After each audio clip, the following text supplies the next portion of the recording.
एक लड़का जिसका नाम लू मिंगफेंग है, उसे एक मैसेज रिसीव होता है। एक वुमेन उसे बता रही होती है उसे एयरपोर्ट पे जाना है और सीसी लाइन को ढूंढना है, और उससे साथ ही साथ एक सर्वे कार्ड भी दिया जाता है और ये भी इन्फॉर्म किया जाता है कि एयरपोर्ट पे जाके उसे सर्वे वो सारी चीजें मिल जाएगी। इसलिए अब उसे तुरंत ही वहां पर एक ट्रेन पकड़नी है, तो जाओ जाकर निकलो कैसल कॉलेज के लिए। मिंगफेंग तुरंत ही एयरपोर्ट पहुंचता है, लेकिन सिक्योरिटी गार्ड उसे बता नहीं रहा होता है कि आखिर कहाँ पर ये सीसी लाइन होने वाली है, क्योंकि उस गार्ड को लग रहा होता है कि ये कोई भिखारी आ गया है। और फिर मिंगफेंग को ये पता चल जाता है कि सब लोग उसे एक भिखारी की तरह ही ट्रीट कर रहे होते हैं, क्योंकि जो अमेरिका में बेगर्स रहते हैं वो चाइना के अमीर लोगों की तरह कपड़े पहनते हैं, इसीलिए भले ही कितना भी अमीर हो जाए लेकिन सब लोग इसे गरीबी समझ रहे होते हैं। मिंगफेंग हार मान चुका था और वो घर जाने वाला था, तभी उसे वहां पर एक फिंगर नाम का बंदा दिखाई पड़ता है और वो फिंगर बताता है कि वो भी कैसल कॉलेज ही जा रहा है। और फिर वो मिंगफेंग को बता रहा होता है कि चलो मैं तुम्हें सबवे का रास्ता दिखाता हूँ, और ये भी बताता है कि अगर तुम्हें उस कॉलेज से नॉर्मल डिग्री भी लेनी है तो इसके लिए तुम्हें 4 से 5 साल लग जाएंगे, लेकिन अगर हल्का सा भी फेल हुआ तो वापस से स्कूल को रिपीट करना पड़ सकता है। और फिर फिंगर ये भी ऐड कर रहा होता है कि ये जो ट्रेन है ये अपने रूट से आ रही है और उसे कॉलेज के बारे में सारी चीजें बता रहा होता है। वो लोग बोर होकर सो गए थे और यहाँ सपने में इसे एक बंदा दिखाई दे रहा होता है जो कि उसे भाई भाई कह रहा होता है। इससे पहले कि मिंगफेंग उससे उसकी आइडेंटिटी पूछ सके तब तक फिंगर उसे उठा डालता और कहता है कि चलो ट्रेन आ गई। तब इन्हें यहाँ पर अपना कार्ड को स्वाइप करना रहता है, जो कार्ड इन्हें मिला हुआ रहता है, और सिक्योरिटी गार्ड कह रहा होता है चलो जल्दी करो अपने कार्ड को स्वाइप करो। तो फिंगर तो स्वाइप कर देता है, और फिर जब हमारे मिंगफेंग की बारी आती है तब देख के गार्ड भी हैरान हो जाता है क्योंकि वो एस रैंक का रहता है। और फिर जब फिंगर को ये बात पता चलती है तब दोनों एकदम पागलों जैसी हरकत कर रहे होते हैं कि क्या ये एस रैंक का। आगे हमारे मिंगफेंग को भी पता चलता है कि ये क्या, मैं एस रैंक का हूं, तब वो भी हरकतें करने लगता है। अब फाइनली इनका ट्रेन यहाँ पर आ चुका रहता है और कार्ड स्वाइप करने के बाद हम देखते हैं कि वो दरवाजा खुल चुका रहता है। असल में ये एक स्पेशल टाइप का दरवाजा रहता है और स्पेशल टाइप का ट्रेन भी रहता है, हर किसी को इसके बारे में नहीं पता रहता है। और जैसा कि आप देख सकते हैं धीरे धीरे करके सारी चीजें ऑनलाइन खुल जाती है।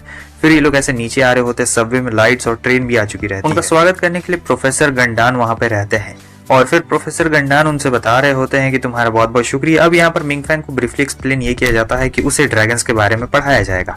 हालांकि जो नॉर्मल लोग रहते हैं उन्हें लगता है कि ड्रैगन्स असल जिंदगी में नहीं होते। मिंगफेंग को भी ऐसे ही लगता है कि ड्रैगन्स तो बस मिथिकल है, लेकिन ये बता रहे होते हैं नहीं, ड्रैगन्स असलियत में होते हैं और तुम्हें ड्रैगन्स को स्ले करना है, और इसी के लिए तुम्हारी पढ़ाई अब जारी होने वाली है। अगले सीन में हमें ये दिखाया जाता है कि उसे फिर से वही विजन आ रहा होता है जहाँ पर वो बच्चा हमारे मिंगफेंग को ये बता रहा होता है कि जो ड्रैगन के असली एंसेस्टर है, ड्रैगन राजा के असली एंसेस्टर है, वो ब्लैक एम्पायर निगोदा थे और 1000 साल पहले उन्हें यहीं माउंटेन पे मार दिया गया था और वो माउंटेन पूरा एकदम बर्फ से भरा पड़ा है। और जिन लोगों ने उसे मारा था उसके जो बड़ा सा शरीर था यानी ड्रैगन का जो भी कॉप्स रहता है उसे माउंटेन के टॉप पे रख दिया था, और फिर वहीं से उस दिन से इंसानियत का एक नया एज शुरू हुआ था। तब मिंगफेंग उससे पूछ रहा होता है कि आखिर तुम हो कौन और इतना सब कुछ कैसे जानते हो, लेकिन फिर से यहाँ पर उनका कनेक्शन टूट चुका रहता है और यहाँ जो मिंगफेंग रहता है वो अपने सपने से उठ गया रहता है। तभी हमें एक बंदे को दिखाया जाता है जो कि ग्लास में असली ड्रैगन बेबी को लेके आ चुका रहता है और फिर वो उन्हें दिखाता है एक असली ड्रैगन बेबी को।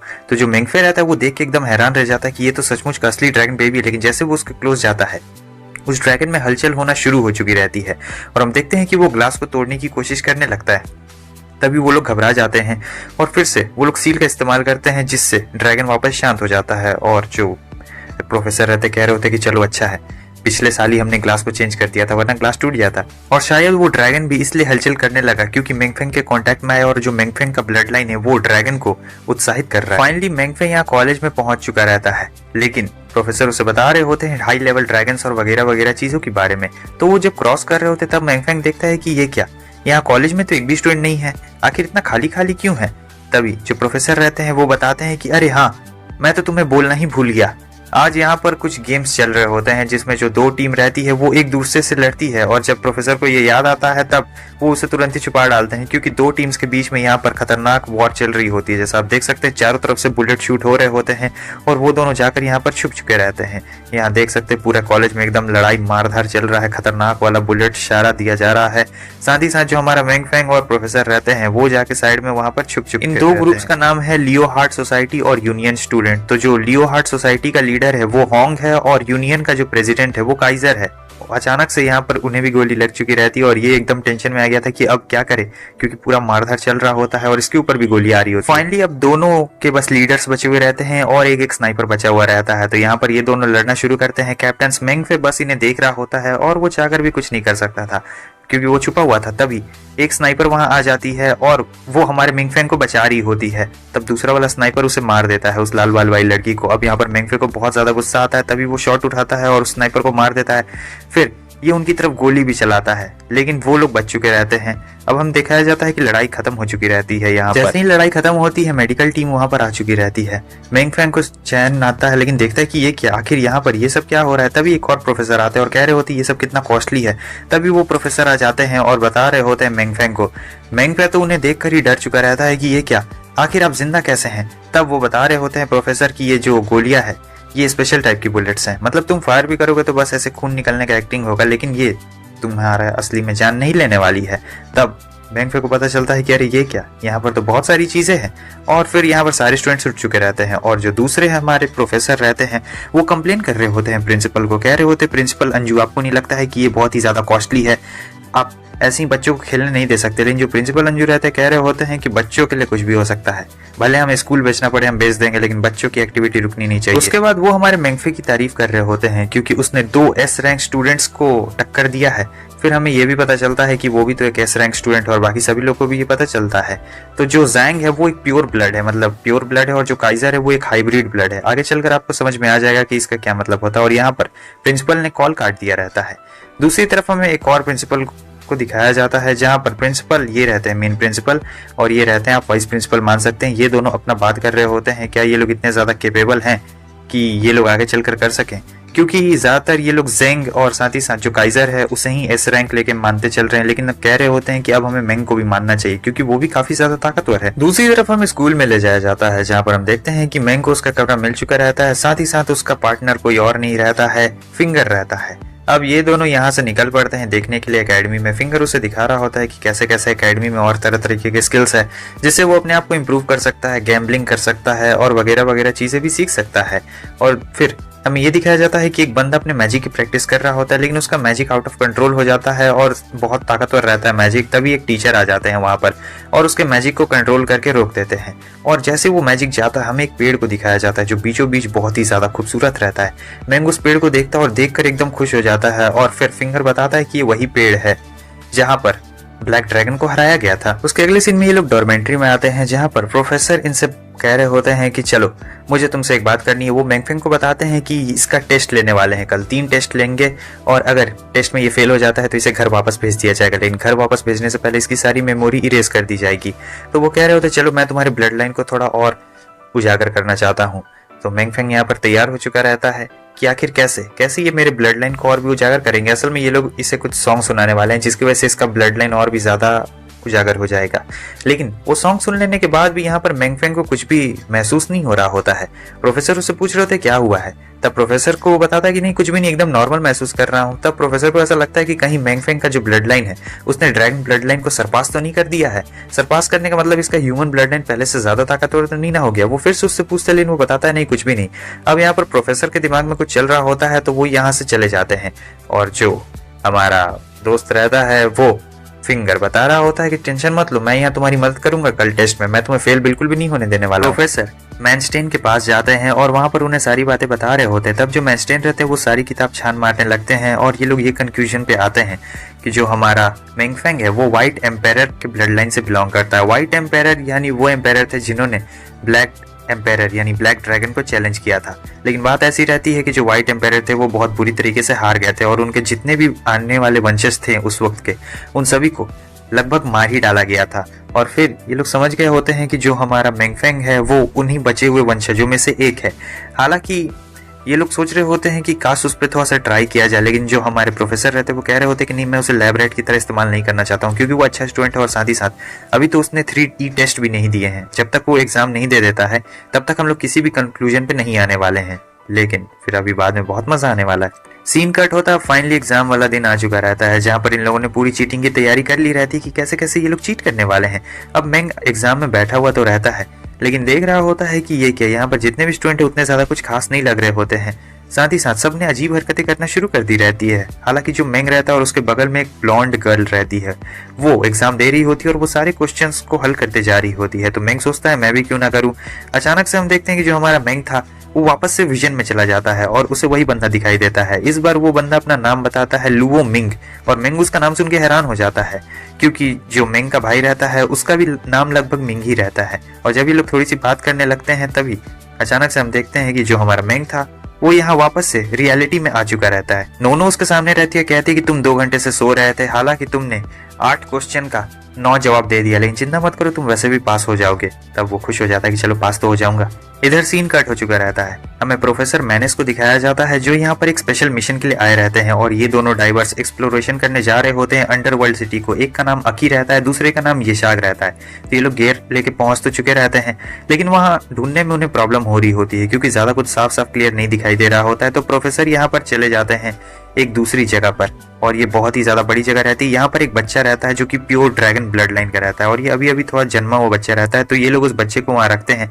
असल में उस अंडरग्राउंड सिटी के अंदर जाने के लिए आपको एक प्योर ब्लड की जरूरत पड़ती है, तो वो लोग उस बच्चे को दिखाते हैं। फिर वहाँ पर गेट भी ओपन हो चुका रहता है। अब सारा काम इन डाइवर्स का रहता है और प्रोफेसर वहाँ से जा चुके रहते हैं। आने के बाद प्रोफेसर देख रहे होते हैं कि कंडीशन आखिर किस तरीके से है। फिर दोनों डाइवर्स जाते हैं, देख रहे होते हैं, सारी फोटोज उन लोगों को भेज रहे थे कि आखिर किस तरीके से क्या क्या रहता है। तब ये लोग और अंदर जाने की कोशिश करते हैं, लेकिन यहाँ का रूट थोड़ा सा अलग रहता है। अचानक से क्या होता है कि इन लोगों ने गलती से कुछ टच कर दिया रहता है। इन्हें कुछ महसूस भी हो रहा होता है और जो लेडी रहती है वो बेहोश होने वाली थी, लेकिन तब तक वो बंदा आ जाता है और उसे उठा डालता है। फिर हमें ये दिखाया जाता है कि वो लोग अंदर आते हैं, लेकिन अंदर यहाँ पर एक और गड़बड़ हो चुकी रहती है। अंदर भी यहाँ पर इन लोगों ने कुछ टच कर दिया रहता है जिससे ये जो पूरी जगह है, पूरा अंडरवर्ल्ड सिटी है, ये अपना शेप चेंज करना शुरू कर देता है। दूसरी तरफ कॉलेज में सभी स्टूडेंट्स को समन किया जाता है। यहाँ पर इमरजेंसी अलार्म बज चुका रहता है कि सारे स्टूडेंट्स को हॉल में प्रेजेंट होना है, वहां पर उन्हें काम रहता है हाई रैंकिंग। और इधर मिंग और मिंग को दिखाया जाता है जो कि यहाँ टावर पे रहते हैं और मिंग उससे कह रहा होता है मैं तुम्हें एक चीट कोड देता हूँ जिससे तुम किसी भी मैप का पता लगा सकते हो। तो अब इसी चीट कोड के साथ हमारा मिंग जाने लगता है और देख रहा होता है कि ये क्या, यहाँ पर बगल में बहुत सारे स्टूडेंट रहते हैं और हाई रैंकिंग वाले स्टूडेंट रहते हैं, ए रैंक और वगैरह वगैरह रैंक के रहते हैं। साथ ही साथ वो ये भी देखता है कि जो मेन रहते हैं प्रोफेसर और साथ ही साथ वो ब्लॉन्ड गर्ल भी रहती है। वो प्रोफेसर बता रहे होते हैं कि इनके कुछ दोस्त हैं जो कि मुसीबत में फंस चुके हैं, तो इन्हें मैप ढूंढना पड़ेगा क्योंकि वो लोग ऑक्सीजन की उन्हें कमी हो रही है और उन लोगों को जल्द से जल्द उस शहर के बाहर निकलना पड़ेगा। अगर तुम्हें अपने दोस्तों की मदद करनी है तो तुम्हें बचाना पड़ेगा उनकी जान। जल्दी करो, तुम लोगों के पास सिर्फ 20 मिनट है। अब यहाँ पर सभी लोग लग चुके रहते हैं उस मैप को क्लियर करने में, लेकिन यहाँ पर वो मैप क्लियर करना बहुत ही ज्यादा मुश्किल हो रहा होता है। तभी इसे उस चीट कोड के बारे में याद आता है जो मिंग ने उसे दिया था और मिंग चीट कोड का इस्तेमाल करता है और हमें दिखाया जाता है कि उसे मैप मिल चुका रहता है। प्रोफेसर मैंस बहुत ज्यादा खुश रहते हैं कि अब उनके दोनों डाइवर्स यहाँ से बाहर निकल सकते हैं क्योंकि अब उन्हें रूट मिल चुका रहता है। लेकिन दिक्कत ये रहती है कि इनके पास ऑक्सीजन की कमी हो चुकी रहती है। इनके पास इतना ज्यादा ऑक्सीजन नहीं रहता है कि ये लोग एकदम वक्त पर ही निकल सके। प्रोफेसर पूरा खुश होते हैं, लेकिन जब उन्हें पता चलता है कि ये क्या, इनके पास तो ऑक्सीजन की कमी हो गई है और ये लोग वक्त रहते वहां से नहीं निकल पाएंगे, तब उन लोगों को बहुत ज्यादा दुख हो रहा होता है कि आखिर कैसे ये लोग इस जगह से निकलेंगे। और डाइवर्स भी पूरी तरीके से तैयार रहते हैं कि इस जगह से उन्हें किसी भी हाल में निकलना है, लेकिन यहाँ पर सबका मूड खराब हो जाता है जब ये बात पता चल जाती है। अब ये लोग करे तो करे क्या, ये लोग बस दुआ कर सकते थे और कुछ भी नहीं। तब प्रोफेसर कहते हैं कि हमें शिप को एकदम सरफेस पे ले जाना है, मतलब पानी का जितना सरफेस पे लेके जा सकते हो लेके जाओ, हम उन लोगों को जरूर बचाएंगे क्योंकि इन्हें बचाना जरूरी रहता है। ये लोग इनके प्रीशियस स्टूडेंट जो ठहरे। और इधर इसका मूड खराब रहता है, तभी इसका दोस्त टैंक फोन करता है और कह रहा होता है चिंता मत करो, सब चीज बिल्कुल ठीक हो जाएगा। और टैंक की बात सुनकर मेंग को भी थोड़ा बहुत खुशी मिलता है। फिर वो फोन रख देता है और इधर हमें सीन दिखाया जाता है जहाँ पर वो लोग अकी और शैंग के बारे में पूरा सर्च कर रहे होते हैं कि आखिर वो लोग कहाँ पर हैं, लेकिन उन्हें मिल ही नहीं रहा होता है। तभी हमें दिखाया जाता है कि अकी यहाँ पानी के सरफेस के ऊपर में आ चुकी रहती है और जब प्रोफेसर पूछते हैं शैंग के बारे में तब वो बताती है कि उसने अपनी जान दे दी मुझे बचाने के लिए। लेकिन यहाँ पर अकी को भी किसी क्रिएचर ने खींच लिया रहता है। प्रोफेसर जाते हैं लेकिन एक लेडी रोक लेती है। फिर हमें दिखाया जाता है यहाँ पर कोई रहता है बड़ा सा क्रिएचर जिसके ऊपर ये लोग बुलेट फायर करते हैं, लेकिन उससे कुछ फर्क ही नहीं पड़ रहा होता है, भले कितना भी फायर क्यों ना हो, जब वो काफी ज्यादा बड़ा रहता है। और आगे हमें ये पता चलता है कि ये कोई बड़ा सा ड्रैगन रहता है और इस ड्रैगन के ऊपर हमले काम नहीं कर रहे होते हैं और एक टेंटिकल उस लड़की को भी खींच लेता है। यहाँ पर प्रोफेसर का गुस्सा एकदम 7वें आसमान पे पहुंच जाता है और वो ड्रैगन उनकी तरफ हंस रहा होता है। अब इनके पास और कोई रास्ता नहीं बचता है, अगर इन्हें अपने आप को बचाना है तो इन्हें दूर जाना पड़ेगा। और प्रोफेसर कह रहे होते हैं कि मैं छोड़ूंगा नहीं तुम्हें, लेकिन वो लोग दूर तो जा रहे होते हैं। यहाँ पर प्रोफेसर भी बहुत ज्यादा उदास और गुस्से में रहते हैं क्योंकि इनके लगभग सारे साथी मारे जा चुके रहते हैं। प्रोफेसर यहाँ पर एक इमरजेंसी भी अनाउंस कर रहे होते हैं, लेकिन वो ड्रैगन उनका पीछा कर रहा होता है। ये लोग काफी तेजी के साथ भागने की कोशिश करते हैं, अंदर लगभग घुस ही चुके रहते हैं, लेकिन वो ड्रैगन आ जाता है। एक जोरदार हमला होता है, एक दांत टूट के सीधे प्रोफेसर को लग जाता है, पेट के आर पार चला जाता है। लेकिन प्रोफेसर सभी को कॉन्ग्रेचुलेशन कह रहे होते हैं और अपने इस हालत के बारे में बिल्कुल भी नहीं बताते हैं कि उनका भी अब अंतिम समय आ चुका है। अगले सीन में हमें जैंग को दिखाया जाता है, जो कि मेंगफेंग के पास आता है और उससे अपना क्लब ज्वाइन करने के लिए कह रहा होता है, लेकिन वो मना कर देता है। जैंग से कहता है कोई दिक्कत वाली बात नहीं है, मैं तुमसे गुस्सा नहीं हूँ, लेकिन मैं जानता हूँ कि काइजर भी तुम्हें ऑफर करने के लिए जरूर आएगा। जब ये लोग अपना बात कर ही रहे होते हैं, अचानक से हम देखते हैं कि चर्च की घंटी बजने लगती है और बहुत सारी चिड़िया जो रहती है वो उड़ने लगती है। तब इन्हें पता चलता है कि किसी का मतलब अपना अंतिम समय आ गया है और कोई यहाँ पर मर चुका है। सीन कट होता है, हमें प्रोफेसर को दिखाया जाता है जो अपनी आखिरी सांसें गिन रहे होते हैं और साथ ही साथ बगल में प्रिंसिपल भी रहते हैं। तो प्रोफेसर उन्हें सारी बात बता देते हैं और प्रिंसिपल से ये भी कहते हैं कि प्लीज आप बच्चों को मेरे बारे में कुछ भी मत बताइएगा कि मेरा ये हाल है और अब मैं नहीं रहने वाला हूँ इस दुनिया में। इसके बदले वो कहते हैं कि आप बच्चों को ये बता दीजिए कि मैं एक न्यू मिशन पे जा रहा हूँ, और इसी के साथ साथ ये उनके कुछ आखिरी शब्द रहते हैं और यहाँ पर प्रोफेसर की मौत हो चुकी थी। अगले सीन में हमें दिखाया जाता है कि इन लोगों को एक इन्विटेशन लेटर मिलता है जहाँ पर आज एक बहुत बड़ा क्लब नाइट होने वाला है और ये लोग बहुत ही ज्यादा एक्साइटेड रहते हैं। मिंगफे और फिंगर भी एक्साइटेड रहते हैं कि आज ना कोई तो गर्लफ्रेंड जरूरी बना कर रहेंगे। तो ये लोग एकदम पूरी तैयारी के साथ में जाते हैं, पूरा सूट वूट पहन लेते हैं, देख रहे होते हैं कि काफी ज्यादा मजा आने वाला है। लेकिन फिर इन्हें ये पता चलता है कि आज नोनो का बर्थडे रहता है और साथ ही साथ केजर उन्हें पर्सनली इन्वाइट करता है। फाइनली अब ये लोग अंदर में आ चुके रहते हैं, जहाँ पर हम ये देखते हैं कि डांस यहाँ पर शुरू हो गया रहता है। सबको अपना अपना पार्टनर मिल जाता है। फिलहाल इन दोनों को छोड़ के ये लोग अपना ही डांस कर रहे होते हैं और फिर बहुत ही अच्छे डांस पार्टी के बाद हमें ये दिखाया जाता है कि जो केजर रहता है वो यहाँ पर एक बहुत ही लंबी तगड़ी सी स्पीच दे रहा होता है और स्पीच देने के बाद वो हमारे मेंगफे से कहता है कि तुम हमारी पार्टी में ज्वाइन क्यों नहीं हो जाते हो। लेकिन मेंगफेंग उससे मना कर देता है, कह रहा होता मुझे माफ करना लेकिन मैं नहीं आ सकता हूँ। लेकिन केजर उससे कहता कोई दिक्कत वाली बात नहीं है, तुम चाहो तो अपना वक्त ले सकते हो। उसके बाद वो कहता है कि तुम इस लड़की के साथ डांस क्यों नहीं करते हो। तो हमारा फिंगर उसे ढकेल देता है और हम देखते हैं कि वही ब्लॉन्ड गर्ल रहती है। हालांकि मेंग को डांस करने नहीं आता है, लेकिन वो लड़की उसे दिखा रही होती है कि देखो इस तरीके से स्टेप किए जाते हैं और दोनों काफी अच्छा डांस कर रहे होते हैं। वो लड़की अपना नाम जीरो बताती है और फिर चली जाती है। मिंग फिंग यहाँ पर जा रहा होता है, तब देखता है कि नोनो रहती है। वो उससे सबसे पहले तो हैप्पी बर्थडे विश करता है और पूछता है कहाँ जा रही होता है। वो बोलती है कि मैं केजर की कार लेके अभी थोड़ा सा जा रही हूँ, मैं बहुत ज्यादा थक चुकी हूँ, मुझे थोड़ा रिलैक्स करना है तो मैं जाना चाहती हूँ थोड़ी दूर। मिंग कहता है कि कोई बात नहीं, चलो मैं तुम्हें छोड़ देता हूँ। अब यहाँ पर ये जो दोनों रहते हैं यहाँ से निकल चुके रहते हैं एक रिलैक्सेशन वाली जगह पर और नोनो से बता रही होती है कि हाँ इस डायरेक्शन में चलो। इस डायरेक्शन में ये लोग जा रहे होते हैं पहाड़ के ऊपर, जहाँ पर उसे काफी अच्छा रिलैक्सेशन मिलेगा। और फिर हमें दिखाया जाता है जैसे वो लोग जाते हैं स्कूल के ऊपर हमला हो चुका रहता है। इन्वेडर्स ने हमला कर दिया रहता है स्कूल के ऊपर, देख रहे क्या खतरनाक। लेकिन स्टूडेंट्स भी कम नहीं रहते हैं, वो भी तैयार हो चुके रहते हैं और यहाँ पर ये दोनों अपना ड्राइविंग कर रहे होते हैं। मिंग देखता है कि मिंग उसके बगल में बैठ चुका है तो वो घबरा चुका रहता है क्योंकि वो असल जिंदगी में ड्राइविंग कर रहा था। तब मिंग उससे कहता है टेंशन मत लो, कुछ भी नहीं होने वाला, मैं सब चीज संभाल लूंगा। वो कहता है तुम नैनो को प्रपोज क्यों नहीं कर देते। लेकिन मिंग कहता है नहीं टाइम नहीं है। मिंग कहता है कि मैं तुम्हें एक चीट कोड दे रहा हूँ और इस चीट कोड का इस्तेमाल करना, तुम्हारे साथ सब चीज सही हो जाएगा। अब जब उसे चीट कोड मिल चुका रहता है तब ये वापस से असल दुनिया में आ चुका रहता है और फिर हमें ये दिखाया जाता है कि जो नैनो और हमारा मेंग रहते हैं वो यहाँ पर माउंटेन के क्लिफ पर पहुंच चुके रहते हैं। क्लिफ पे पहुंचने के बाद वो लोग आराम कर रहे होते हैं, जहाँ पर नोनो ये बताती है कि मुझे पूरा शक हो चुका है कि मेंस मारे जा चुके हैं, वही प्रोफेसर। लेकिन वो लोग जानबूझकर किसी को बता नहीं रहे हैं ताकि बच्चे और ज्यादा दुखी ना हो जाए। हालांकि नोनो यहाँ पे बहुत ज्यादा दुखी रहती है और बताती है कि मेंस ने मुझे एक बार सीक्रेट कोड बताया था कि अगर वो मर जाए तो मुझे इसका इस्तेमाल करना है। सीन चेंज होता है, हमें स्कूल को दिखाया जाता है जहाँ पर एक बार अगर बैरियर हट जाए तब ये लोग फुल पावर से अब लड़ने वाले रहते हैं। सब लोग पूरी तरीके से तैयार रहते हैं और चारों तरफ से अब एकदम डिप्लॉय हो चुके रहते हैं और ये अपनी पावर का इस्तेमाल कर रहे होते हैं देखने के लिए कि कौन है आखिर इस सभी चीजों के पीछे। सारे प्रोफेसर्स भी थोड़े से परेशान हो चुके रहते हैं। लेकिन यहाँ पर सब जब परेशान रहते हैं तब हमें एक बंदे को दिखाया जाता है जिसका नाम 13 रहता है और ये सबसे अकेला और सबसे अलग बंदा रहता है। इसे कहीं और पे जाना रहता है क्योंकि इसका जो सीक्रेट मिशन है वो कुछ और ही रहता है और ये छुप छुपाते एक चिमनी के पास पहुंच जाता है, फिर उसके अंदर जाता है और हमें दिखाया जाता है कि लाइब्रेरी के अंदर इसे कॉल पे बताया जा रहा होता है कि और क्या क्या करना है। तब एक सीक्रेट पैनल में ये घुस चुका था। इधर हमें केजर को दिखाया जाता है और यहाँ लाइब्रेरी पूरी खाली कर दी रहती है, मगर जैंग भी कॉल पर ही रहता है और वो ऊपर वाले फ्लोर पे रहता है। इधर हमें दिखाया जाता है जो इंट्रूडर्स की लीडर रहती है वो अकी की बहन रहती है और ये देखकर केजर हैरान हो चुका रहता है। वो और जैंग उसे अपने साथ में आने के लिए कहता है क्योंकि वो लोग उसे नुकसान नहीं पहुंचाना चाहते थे। लेकिन ये लड़की साफ साफ उन्हें मना कर देती है और कह रही होती है कि देखो हम दोनों इतनी भी क्लोज बहनें नहीं है, तो तुम्हें जो करना है तुम वो कर सकते हो। अब यहाँ पर इसके पास और कोई ऑप्शन नहीं बचता है। तब जो हमारा केजर रहता है वो लड़ाई करना शुरू करता है, क्योंकि अब यहाँ पर कोई ऑप्शन नहीं बचा था और ये भी नहीं मानने वाली थी। फिर हमें दिखाया जाता है कि थोड़ा सा इनके बीच में ऐसे ही लड़ाई चल रहा होता है। जो नॉर्मल से साइड कैरेक्टर्स रहते हैं वो लोग तो ऐसे ही खत्म हो चुके रहते हैं, लेकिन मेन फाइट तो इन लोगों के बीच में अब शुरू होने वाली थी और काफ़ी ज़्यादा ये लोग इंटरेस्टिंग होने वाले थे, क्योंकि वहाँ पर हमें दिखाया जाता है कि यहाँ पर केजर लड़ने वाला था और उधर जैंग फोन पे रहता है, स्पीकर पे उसका कॉल रहता है और वो भी उससे बात करना चाह रहा होता है। लेकिन मेन थ्रेट ये नहीं था, असल में मेन थ्रेट यहाँ पर ये मास्क वाली लड़की रहती है और जैंग भी इसके बगल में रहता है। पूरा लाइब्रेरी एकदम खाली हो चुका रहता है। ये लोग सोच रहे होते हैं कि आखिर ये मास्क वाली लड़की है कौन, क्योंकि ये वेपन नहीं लेके आई है, क्या ये इतनी ताकतवर है कि ये जैंग का मुकाबला कर सकती है। लेकिन हाँ, बात सच है कि वो लड़की बहुत ताकतवर रहती है। जैंग यहाँ पर अपनी फुल पावर का इस्तेमाल कर रहा होता है और जब वो अपनी फुल पावर का इस्तेमाल करता है तब हमें दिखाया जाता है कि आखिर क्यों सबको लाइब्रेरी से पहले ही बाहर निकाल दिया गया था, क्योंकि उसकी पावर इतनी ज़्यादा रहती है कि लगभग पूरा लाइब्रेरी ही डिस्ट्रॉय हो गया था और अगर वहाँ पर कोई रहता तो वो भी डिस्ट्रॉय हो जाता।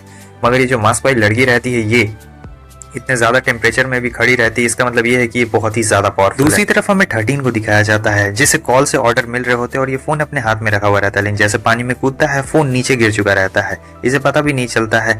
और अब यहाँ पर ये जैसे दरवाजे को टच करता है इसे एक आवाज़ आती है भाई, लेकिन थोड़ा देर के लिए शॉक में हो जाता है। दूसरी तरफ हमें मिंग फैंग और नोनो को दिखाया जाता है जो यहाँ बैठे रहता है और नोनो बताती है कि वो मैं हूँ जिसने तुम्हें पार्टी में इनवाइट किया था, केजर नहीं। और ये भी बोल रही थी कि तुम हमारी सोसाइटी में क्यों नहीं आ जाते हो, यानी इनके क्लब में आ जाने के लिए। लेकिन यहाँ पर उसे समझ नहीं आ रहा था कि आखिर वो बोले तो बोले क्या। फिर ये टॉपिक चेंज कर देती है और बता रही होती है कि कैसे इसकी और केजर की मैरिज होने वाली है। ये एक अरेंज मैरिज होने वाली थी और फिर भी इसे समझ नहीं आ रहा था कि अब ये मैरिज में इनके क्या बोल सकता है। तब ये फिर से टॉपिक चेंज कर देती है और कह रही होती है चलो कोई बात नहीं। हालांकि ये यहाँ पे बहुत ज़्यादा दुखी रहती है और बताती है कि हर साल कोई ना कोई एक ऐसा बंदा रहता है, पता नहीं कौन है वो, लेकिन वो मुझे हर साल प्रेजेंट देता है और इस साल मुझे नहीं पता है कि क्या प्रेजेंट देने वाला है। तभी हमारा मैंग चीट कोड का इस्तेमाल करता है और हम देखते हैं कि यहाँ पर आतिशबाजी होने लगती है, साथ ही साथ हैप्पी बर्थडे नोनो भी लिखा जाता है। तब ये बहुत ही ज़्यादा खुश रहती है, इतनी ज़्यादा खुश रहती है कि इसकी आंख से आंसू भी निकल चुके रहते हैं और वो काफ़ी ज़्यादा लाइट और अच्छा महसूस कर रही होती है। सीन कट होता है, इधर हमें अंडर वाटर बेसमेंट में दिखाया जाता है जहाँ पर बहुत सारे साइंटिस्ट और अंजू रहता है। यहाँ पर अंजू उसे एक एम्ब्रियो के बारे में बता रहा होता है जो कि ड्रैगन का एक अंडा रहता है, उसके अंदर बता रहा होता है कि इसके अंदर 2 एम्ब्रियो थे लेकिन एक पहले ही स्केप कर चुका है। और 13 ये सारी चीजें सुन रहा होता है।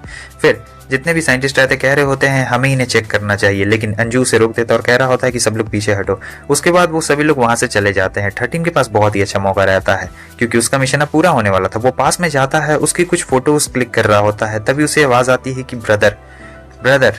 और जब ये बात सुनता है तब इसका दिमाग हिल जाता है। यहाँ पर इससे थोड़ा डर लग रहा होता है, फिर थोड़ा बहुत फोटो खींच के भेज रहा होता है, फिर से वो विजन आता है। तब यहाँ डर के मारे ये चला जाता है यहाँ से और हम देखते हैं कि जब वो जाता है तो उसकी पॉकेट से एक चीज गिर जाती है। असल में इसका मिशन ये रहता है कि इसे इस चीज को उस ड्रैगन के अंडे के अंदर डालना रहता है, लेकिन ये डाल इसलिए नहीं पाता है क्योंकि आपको पता है कि इसका फोन पहले ही पानी के अंदर गिर चुका है और इंस्ट्रक्शन अनक्लियर है, तो ये बस फोटो लेके ही वहां से भाग चुका रहता है। तभी हमें एक और बंदे को दिखाया जाता है जो कि बिल्कुल अंजू की तरह दिख रहा होता है और वो वहां पर आता है, शीशे को तोड़ता है, उस ग्लास के अंदर उस पोर को डालता है, साथ ही साथ अपने ब्लड को भी डाल देता है, लेकिन पता नहीं लगता है कि आखिर ये है तो है कौन। दूसरी तरफ हमें काइजर और मे को दिखाया जाता है जहां पर काइजर मे से कह रहा होता है कि अगर तुमने 3 मूव्स में मुझे हरा दिया तब मैं अपनी हार स्वीकार कर लूंगा। यहाँ पर मे भी मान जाती है और फिर हमें दिखाया जाता है कि मे पहला हमला करती है वो बच चुका रहता है, फिर वो दूसरा हमला करती है वो उससे भी बच चुका रहता है, अब तीसरा हमला करती है और इस बार वो दोनों बहुत ही ज्यादा क्लोज आ चुके रहते हैं। तीसरे हमले से ही बच जाती है लेकिन वो गन का इस्तेमाल कर देती है जो कि चीटिंग रहती है। तब तक हमें एक बच्चे को दिखाया जाता है जो कि उनके बीच में आ जाता है और खतरनाक बस बोलता है तो दोनों एकदम दूर हो जाते हैं। वो अचानक से गायब हो चुका था। केजर देखता है कि यहाँ पर उसके फुटप्रिंट्स के निशान है लेकिन समझ नहीं पा रहा होता है कि आखिर ये कौन है, आखिर कोई इतना ज्यादा तेज कैसे हो सकता है कि इनकी लड़ाई के बीच में भी आ गया, हमला भी कर दिया और फिर यहाँ से चला भी गया। इधर मिंग फैंग और नोनो वापस आ रहे होते हैं, तब उन्हें बीच में ये पता चलता है कि स्कूल के ऊपर तो हमला हो चुका है, लेकिन नोनो कहती चिंता मत करो, जितने भी स्टूडेंट है वो सभी लोग संभाल लेंगे। इससे पहले कि वो लोग पहुंचते हैं जैंग और जो दूसरी लड़की रहती है उनकी लड़ाई बहुत ही ज्यादा खतरनाक वाली चल रही होती है। प्रोफेसर्स तो देखकर एकदम हैरान हो चुके रहते हैं कि वाह क्या ही लड़ाई है, मतलब लड़की भी उसे खतरनाक वाली टक्कर दे रही होती है, मतलब वो बहुत ही ज्यादा पावरफुल है। फिर हम ये देखते हैं कि जो 13 रहता है वो स्कूल से बाहर निकलने की कोशिश कर रहा था, वो लोग पूरा बुलेट्स फायर करते हैं उस पर, लेकिन तब तक वो एकदम बच के निकल चुका रहता है स्कूल के गेट पर और लगभग निकलने ही वाला था। फिर हमें ये दिखाया जाता है कि मिंग फैंग वहां पे आ जाता है और अपनी कार सीधे उसके बाइक पे ठोक डालता है, दोनों यहाँ पर उड़ जाते हैं और जब मिंग फैंग उसके पास जाता है तो वो चाकू दिखाता है। फिर हमें ये पता चलता है कि ये क्या, ये तो उसका पुराना और काफी ज्यादा क्लोज फ्रेंड है और ये मिंग फैंग का एक लौता और बेस्ट फ्रेंड रहता है। 13 का असली नाम टैंग रहता है और दोनों दोस्त बहुत लंबे वक्त के बाद मिले हुए रहते हैं। तो दोनों क्या करे, दोनों को समझ नहीं आता, लेकिन तब तक वहाँ बाकी स्टूडेंट्स आ चुके रहते हैं। तो वो उसे अपना चारा बना लेता है। लेकिन तब हमें उस बच्चे को दिखाया जाता है जो कह रहा होता है कि ब्रदर, और वो बच्चा जब आ रहा होता है तो एकदम बहुत बड़ा डिस्ट्रक्शन हो रहा होता है। सभी लोग उसे गोलियों से भून रहे होते हैं, लेकिन गोलियों का कुछ भी असर नहीं हो रहा होता है। यहाँ दूर से ही सब लोग कवर फायर दे रहे होते हैं और हमें ये दिखाया जाता है कि जो हमारा मिंग फैंग और टैंग रहता है वो लोग जाकर छुप छुप के रहते हैं और अब देख रहे होते हैं सभी लोग कि यहाँ पर तो बहुत बड़ी मुसीबत आ चुकी है। तो सब लोग एक साथ मिल जाते हैं। जो जो दुश्मन थे अब वो सभी दोस्त बन चुके रहते हैं और उनका मिशन एक ही रहता है, वो है इस बच्चे को हराना, क्योंकि अगर वो लोग नहीं हराएंगे तो यहाँ सारी चीजें तबाह हो जाएगी। मिंग फे और उसके दोस्त यहाँ पर साइड में आकर छुप चुके रहते हैं और फिर हमें दिखाया जाता है कि वो सब पता लगा रहे होते हैं कि आखिर ये बच्चा कौन है। तब इन्हें पता चलता है कि ये ड्रैगन राजा नहीं है, यानी कि वो ब्लैक एम्पायर नहीं है। और फिर इन्हें ये भी पता चल जाता है कि हम लोग इसे थोड़ा सा हरा सकते हैं। वो बच्चा उनकी तरफ आ रहा होता है आवाज सुनने के बाद और वो सभी लोग भागना शुरू कर देते हैं यहाँ से, क्योंकि वो मिंग फे के पीछे पड़ा हुआ था और साथ ही साथ टैंक के पीछे भी, क्योंकि वो टैंक को भाई बोल रहा होता है। सारी इन्फॉर्मेशन थोड़ी निकाल लेने के बाद उस बच्चे की ये लोग स्पेशल बुलेट्स का इस्तेमाल कर रहे होते हैं जो उसे हल्का फुल्का नुकसान पहुंचा रहा होता है, लेकिन ज्यादा कुछ होता नहीं है। इधर ये तीनों पूल में आ चुके रहते हैं उससे बचने के लिए और पूल में आने के बाद बताओ ये लोग यहाँ पर मजे कर रहे हैं और अचानक से फिर से हमें ये दिखाया जाता है जो मिंग फैंग रहता है उसे वापस से विजन आ चुका रहता है और वो पहुंच गया रहता है दूसरी जगह पर। अब मिंग यहाँ देख रहा होता है कि आखिर वो कौन सी जगह पे है। उसे लग रहा होता है कि मैं कहीं और ही पहुंच गया हूँ। तब उसे आगे में एक शहर दिखाई देता है और ये वही शहर रहता है जो हमें शुरुआत में दिखाया गया था, जो पानी के नीचे रहता है। ब्रॉन्ज सिटी मैप को दिखाया जाता है, ये वही सिटी रहती है। आगे में उसे वही बच्चा दिखाई दे रहा होता है, वो बच्चा रहता है जिसने अभी स्कूल पे हमला किया हुआ रहता है और फिर ये बच्चा इसके क्लोज आ रहा होता है और फिर वो सिटी को भी देख रहा होता है। तभी हम देखते हैं कि मिंग आ जाता है और वो एक जोरदार लात मारते हुए कहता है कि मेरे भाई से दूर हटो। फिर वो उसे ले जाता है और फिर जब मिंग की यहाँ पर आंख खुलती है तब हमें दिखाया जाता है कि वो वापस से अपनी दुनिया में पहुंच चुका है। वो देखता है कि उसके दोस्त कहाँ पर चले गए, वो तो उसे छोड़कर पहले ही जा चुके हैं। अंजू आते हैं और वो बोलते हैं कि चलो मेरे साथ, मुझे तुमसे एक बहुत ही इंपॉर्टेंट काम है, और मिंग को वो टावर के ऊपर लेके जाते हैं। यहाँ टावर में वो मिंग को एक स्पेशल टाइप की बुलेट के बारे में बता रहे होते हैं कि कैसे ये जो बुलेट है वो ड्रैगन किंग को भी खत्म कर सकती है और तुम्हें उसके आंख में मारना है। चिंता मत करो, यहाँ से सारा काम मैं संभाल लूंगा, मैं वक्त को धीरे कर दूंगा और उसके बाद तुम अपना शॉट ले लेना। हमें इसे किसी न किसी हाल में हराना पड़ेगा वरना बहुत बड़ी तबाही मचेगी।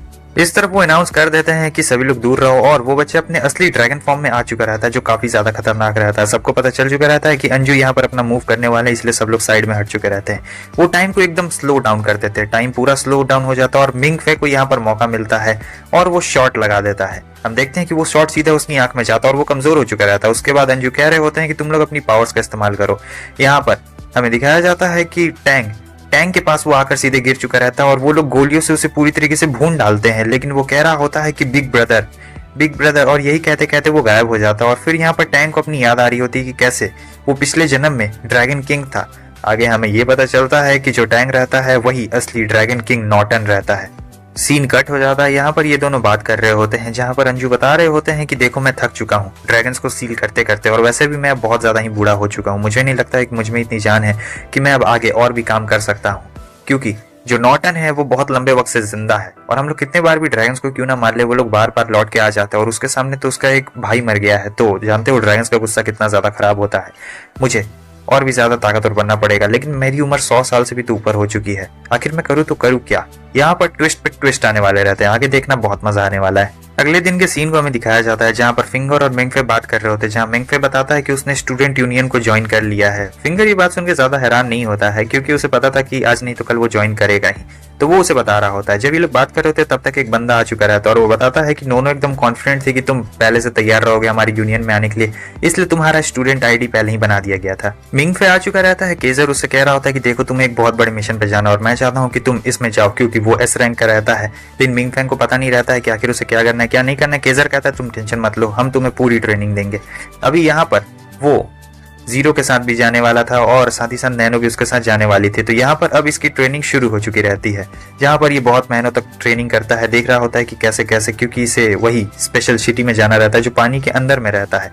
बहुत मेहनत करने के बाद फाइनली पूरी तरीके से ट्रेन हो जाता है और फिंगर को अपना कार्ड दे देता है एस रैंक वाला। कहता है तुम्हें जो चाहिए तुम वो मंगा लेना, क्योंकि पता नहीं पिछली बार मिशन पे अकी और संजू गए थे तो वो लोग जिंदा बच के नहीं आए थे। वो देखता है कि ये क्या, फिंगर तो अभी से ही ऑर्डर करने लगा और बहुत गुस्सा कर रहा होता मिंग फे कि तुम चाहते हो कि मैं मर जाऊं, लेकिन फिंगर उसका कार्ड वापस दे देता और कह रहा था नहीं बेवकूफ, मैं तुमसे बस मजाक कर रहा था, मैं नहीं चाहता हूं कि तुम मरो और तुम इतनी आसानी से नहीं मरने वाले हो इस एक्सप्लोरेशन में। और वैसे भी वैसे भी मुझे नहीं लगता है कि तुम मरने वाले हो, क्योंकि तुमने अभी अब सबके सामने अपना लव कन्फेस नहीं किया है, तुम इतनी आसानी से मर भी नहीं सकते हो। सीन कट होता है, वो लोग मिशन के लिए आ जाते हैं। मेनेस्टेन उसे बताते हैं कि देखो अब हम लोग का शिप पहले से ज्यादा मजबूत है, कोई भी ड्रैगन इसका कुछ भी नहीं बिगाड़ सकता है, और साथ ही साथ मिसाइल भी काफी ज्यादा तगड़ी बन चुकी है। सो हमारा मिंग और जो नैनो, साथ ही साथ जीरो और कैस रहते हैं, वो सभी उन सभी को जाना रहता है। लेकिन यहाँ पर बात ये रहती है कि मिंग और नैनो जाने वाले रहते हैं सबसे पहले, क्योंकि नैनो एक्सपर्ट डाइवर रहती है और मिंग काफी ज्यादा ताकतवर रहता है, और ये लोग यंग भी रहते हैं, तो ये लोग को पहले जाना रहता है। और वो सारा मिशन का प्लान बता देते हैं कि इन्हें उस सिटी में जाना है, और जहां से वो चीज खत्म हुई थी तलाशी, इन्हें वहीं पर वापस से ढूंढना है। तब ये लोग पास में चले जाते हैं। सबसे पहले तो इसे ब्लड गिराना रहता है गेट के अंदर जाने के लिए, लेकिन ब्लड के साथ साथ हम देखते हैं कि वो उसका हाथ भी बहुत जोरों से काट लेता है, थोड़ा खून भी निकल चुका रहता है, और फिर हम देखते हैं कि वो दरवाजा खोल देता है। अचानक से ये दोनों उसके अंदर चले जाते हैं, लेकिन जब ये लोग अंदर पहुंचते हैं सिटी के, तब इन्हें ये पता चलता है कि यहाँ पे सांस ले सकते हैं, इसलिए ये लोग अपने ऑक्सीजन बचाने के लिए अपने मास्क को ऐसे खोल देते हैं। वो लोग तलाशी लेते जा रहे होते हैं, और साथ ही साथ वो लोग सिटी के और भी ज्यादा अंदर पहुंच चुके रहते हैं। लेकिन यहाँ पर भी अभी इनकी तलाश खत्म नहीं रहती है, इन्हें और भी ज्यादा रास्ते दिख रहे होते हैं कि कैसे ये लोग और भी बहुत ज्यादा अंदर जा सकते हैं। साथ ही साथ नॉर्टन का वहाँ पे कुछ स्टैचू भी रहता है बड़ा सा। तब हम देखते हैं कि अब ये लोग फैसला करते हैं कि ये लोग और अंदर जाएंगे। फिर ये लोग जब और अंदर जाते हैं, तब हमें ये दिखाया जाता है कि पानी के गहराई के अंदर यहाँ पर वो लोग का स्कल मिलता है जिन्होंने नॉर्टन से लड़ाई की थी। पूरा एकदम ढेर लगा पड़ा रहता है, लेकिन ये लोग डरते नहीं है, क्योंकि ये लोग जानते थे कि यहाँ पर नॉर्टन बिल्कुल भी नहीं होने वाला है।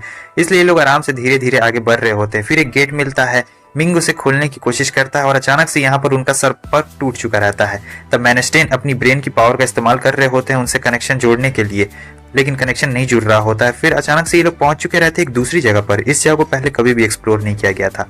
ये लोग एक घर के अंदर आते हैं, जहाँ पर ये लोग देखते हैं कि ये घर ठीक रहता है। तो नैनो सोचती है कि वो अपने क्रिमिनल टाइप का इस्तेमाल करेगी और पता लगाएगी। तब उसे पता चलता है कि ये नॉर्टन का घर है, यहाँ पर वो और उसका भाई रहा करते थे। फिर ये लोग जब ऐसे अपने बात कर रहे होते हैं आराम से, तब नैनो बताती कि कैसे कैसे यहाँ पर नॉर्टन और उसका भाई रहा करते थे, और नॉर्टन अभी बहुत ही ज्यादा गुस्से में है। अचानक से फिर थोड़ी देर के बाद बात करने के बाद इन्हें ये पता लगता है कि ये क्या, यहाँ पर तो लैंप जली हुई है। जब ये लोग नीचे देखते हैं, साथ ही साथ ये लोग कुछ सैंपल भी ले लेते हैं। जब देखते हैं कि ये क्या, यहाँ पर लैंप जली हुई है, और अभी अभी थोड़ी देर पहले ही किसी ने जलाया। तभी इन्हें लगता है कि नॉर्टन अभी थोड़ी देर पहले यहीं पे था। अब दोनों की हालत एकदम खराब हो जाती है, दोनों एकदम पूरा भागने लगते हैं, क्योंकि वो ड्रैगन किंग था यार, कभी भी मार सकता था इन दोनों को। तो दोनों तुरंत निकल जाते हैं। लेकिन अब दिक्कत ये रहती है कि रास्ते यहाँ के चेंज हो चुके थे, जैसा कि ये सिटी था जो अपना रास्ता चेंज कर रहा होता है। फिर फाइनली इनका कनेक्शन हो जाता है जब ये लोग उस जगह से निकल जाते हैं। लेकिन दिक्कत ये रहती है कि अब यहाँ पर दिक्कत बहुत ज्यादा हो चुकी रहती है, क्योंकि इनके पास भी थोड़ा सा ऑक्सीजन कम रहता है।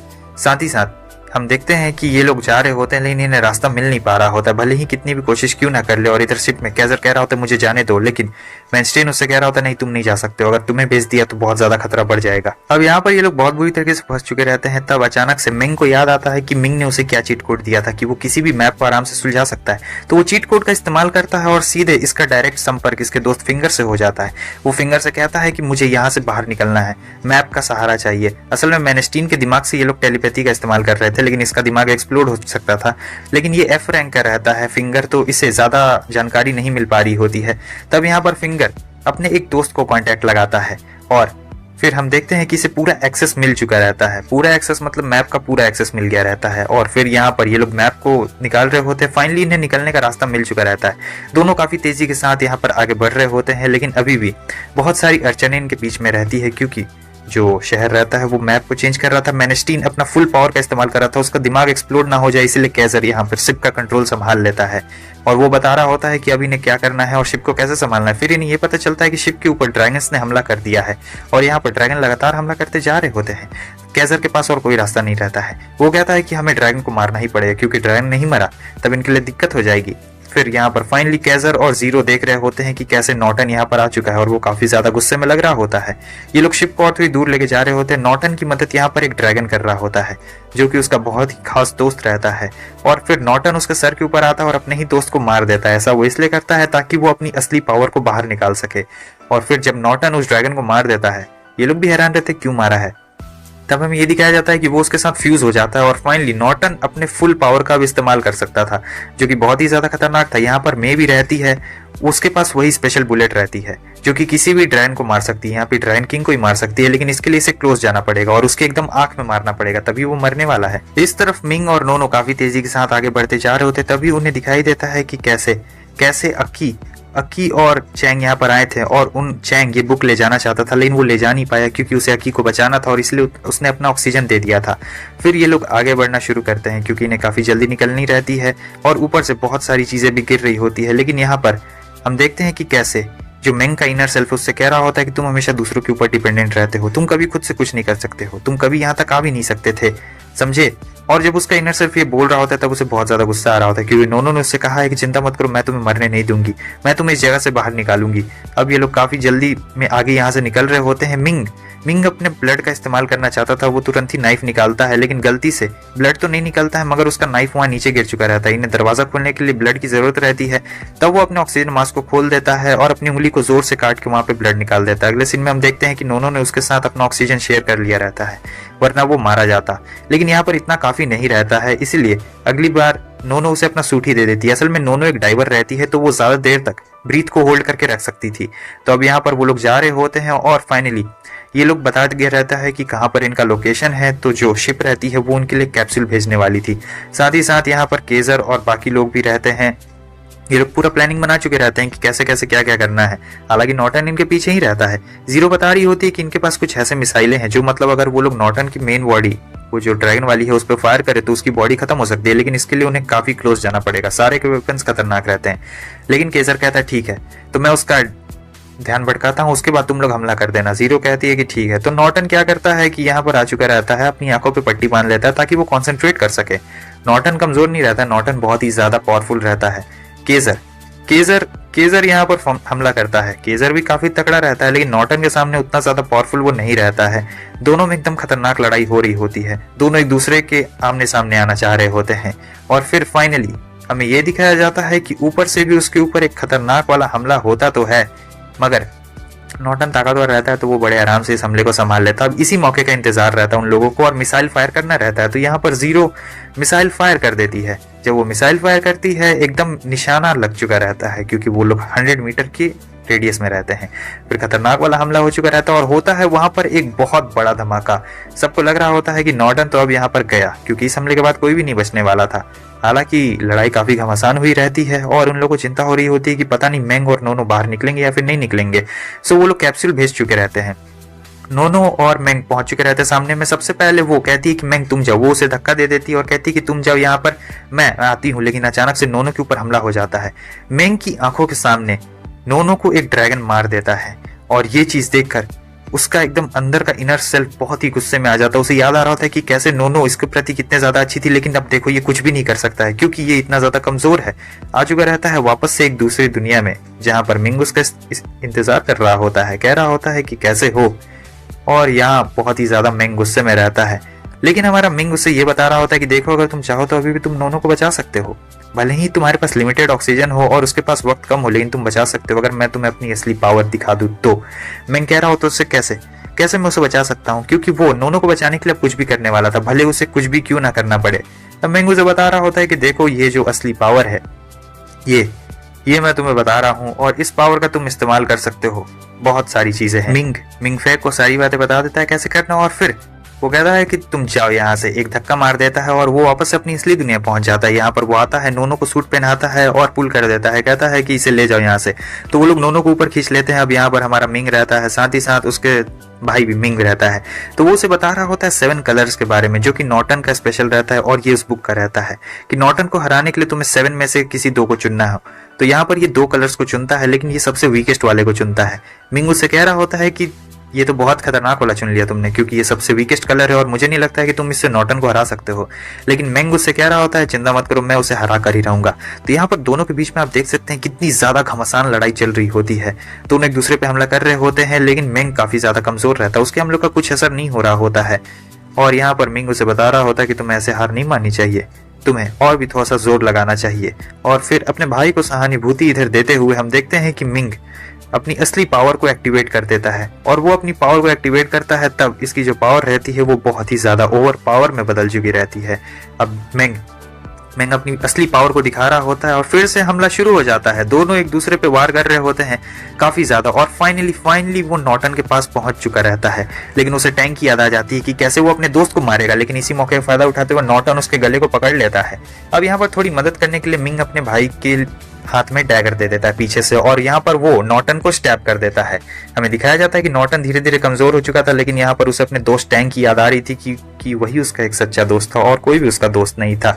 उसके बुरे वक्त में वही उसका साथ दिया करता था, लेकिन अब क्या कर सकते हैं। सीन कट होता है, हमें मे को दिखाया जाता है जो यहाँ पर जानती थी कि अब वो कमजोर हो चुका है, तो वो उसकी आंख में सीधा एक शॉट दे देती है, और ये शॉट के बाद उसका खेल हमेशा हमेशा के लिए खत्म हो जाता है। अब यहाँ पर हमें दिखाया जाता है कि जो प्रिंसिपल अंजू रहते हैं वो मिंग से मिलते हैं, और वो मिंग को बता रहे होते हैं कि इस सेमेस्टर में तुम्हें फुल मार्क्स मिलने वाले हैं क्योंकि तुमने इतनी बड़ी मुसीबत को टाल दिया है। साथ ही साथ वो उससे आगे ये भी बता रहे होते हैं कि जो तुम्हारा दोस्त टैंग है वो मतलब पहले नॉर्टन था, नॉर्टन अचानक से टैंक में इसलिए बदल गया क्योंकि जो ड्रैगन्स थे वो ह्यूमन से सिंपैथी चाहते थे, इसलिए वो ह्यूमन बन गए। लेकिन जो तुम्हारा टैंक दोस्त है उसकी पिक्चर दे देते हैं, और साथ ही साथ ये बता रहे होते हैं कि जब उसने देखा कि उसका भाई उसकी आंखों के सामने मर गया तब उससे रहा नहीं गया। मतलब ड्रैगन का गुस्सा बहुत ज्यादा खतरनाक होता है, इसलिए वो अपने असली फॉर्म में आ गया। वो उसे दिलासा दे रहे होते हैं कि ज्यादा दुख होने वाली कोई भी बात नहीं है क्योंकि वो असल में कभी उसका दोस्त था ही नहीं, वो असल में नॉर्टन था। और फिर सारी बातें बता रहे होते हैं कि कैसे कैसे नॉर्टन ने क्या क्या किया था बहुत पहले और बहुत ही ज्यादा तबाही भी मचाई थी। तो वो उसे दिलासा दे रहे होते हैं कि ज्यादा बुरा मत मानना इस बारे में। वो उसे उसके पेरेंट्स का लेटर भी देते हैं, जहां पर वो लेटर खोल के पढ़ता है तो बहुत ही ज्यादा खुश रहता है क्योंकि उसके पेरेंट्स को पूरा यकीन था कि जब इसका खत्म हो जाएगा ग्रेजुएशन तब ये बहुत ही ज्यादा मतलब सक्सेसफुल बनेगा। ये सारी बातें पढ़ने के बाद उसकी आंख में आंसू आ जाते हैं। हालांकि मिंग के अलावा सच्चाई कोई भी नहीं जानता था कि आखिर अंडर वाटर में क्या हुआ है, तो वो उससे पूछने की कोशिश कर रहे होते हैं कि बताओ वहाँ अंडर वाटर में क्या हुआ था। मिंग अभी कुछ कह नहीं रहा होता है, और जो उसका अंदर में मिंग रहता है यानी उसका भाई वो उसे चुप करा देता है।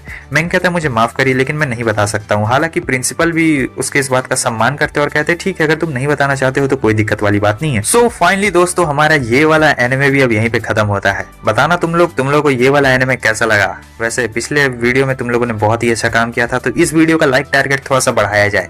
इस वीडियो का लाइक टारगेट रहेगा 1800 लाइक्स, और हाँ जल्दी करो यार, क्या कर रहे हो। कम से कम इस मंथ में 80,000 सब्सक्राइबर कर दोगे तो कसम से मजा आ जाएगा। तुम लोग के ऊपर डिपेंड करता है, तुम लोग अपने दोस्तों को शेयर कर देना, ठीक है। वीडियो अच्छी लगी तो वीडियो को लाइक जरूर कर देना। फिर मिलते हैं किसी और नए एनिमे के साथ, तब तक के लिए बाय बाय।